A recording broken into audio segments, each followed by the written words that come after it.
Here we have a round microphone. Here we have a fireball. You know, take two and put it together, you get the Thronmax Fireball. Hey everyone, TechBarn back with another video. And as mentioned before, today we have the Thronmax Fireball microphone, which I picked up in the store a couple days ago, and the reason for that is because it looked so cool. I wasn't expecting much of it, and just looking at it, it looked like a baby version of the blue Snowball microphone. So I said, you know what? Why not give it a go? It's only 45 Canadian dollars.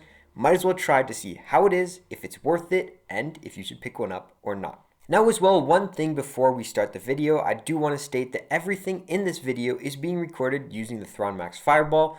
As well, it's all being directly plug and play into Audacity. There's no post done to any of the audio, and it's being recorded at 16-bit 48 kilohertz.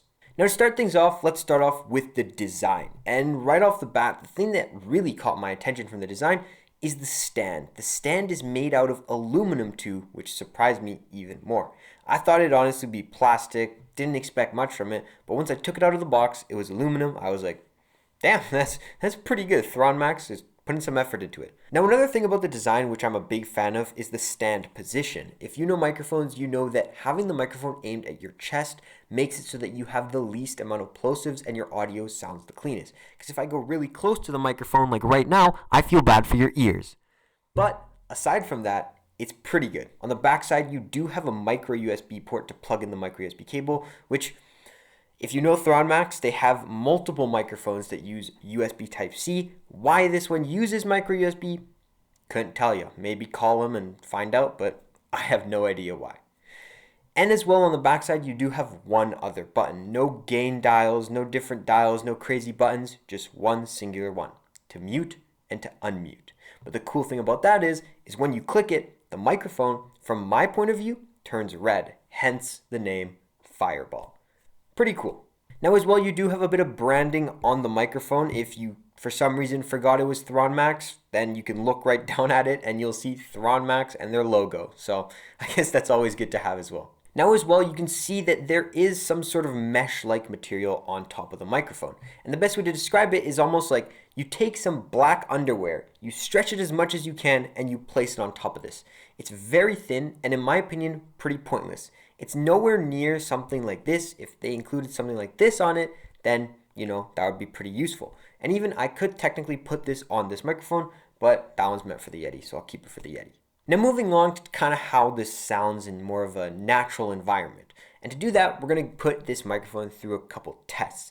The first test being me typing on a mechanical keyboard. So here's a quick test of me talking while typing.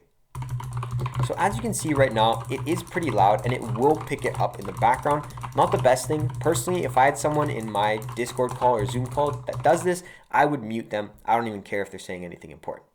But to give you guys a better perspective, if you're someone who has a keyboard such as mine, which is more of a membrane chiclet style, which is more quiet, this is what that would sound like. So as you can see, again, you can still hear it in the background. It's more subtle though, which is a nice thing to see. Personally, if someone did this in my call, I'd be fine with it. If someone used a mechanical one, I'd honestly take my keyboard, bash it against my head until I couldn't hear what they're doing. Here's a quick plosive test. Plosive, pizza, pepperoni, pasta.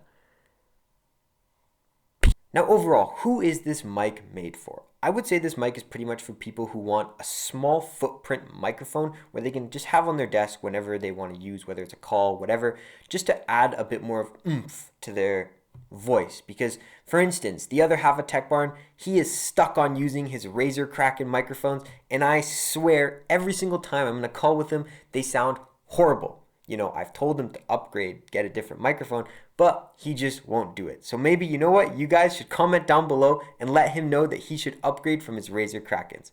But if you're someone like the other half of Tech Barn who would use a mic mainly just to talk on chats, calls, or whatever, then honestly, it's not too terrible. For $45, you're getting a very small microphone that does the job. This microphone pretty much delivers on everything it says it did. I wish there was a bit more customization with the buttons, and kind of the mute button is in a bit of an awkward place because you can't really see it. But aside from that, big fan of the stand, big fan of the design, and I would have liked to seen kind of more of a pop filter attachment for it because I doubt any other company is going to make a pop filter for this. But aside from that, decent microphone. With that being said, if you stuck around till the end of the video, a like and subscribe is greatly appreciated. It genuinely means the world to us, and it helps our channel grow day by day. This has been Tech Barn, and as always, stay premium.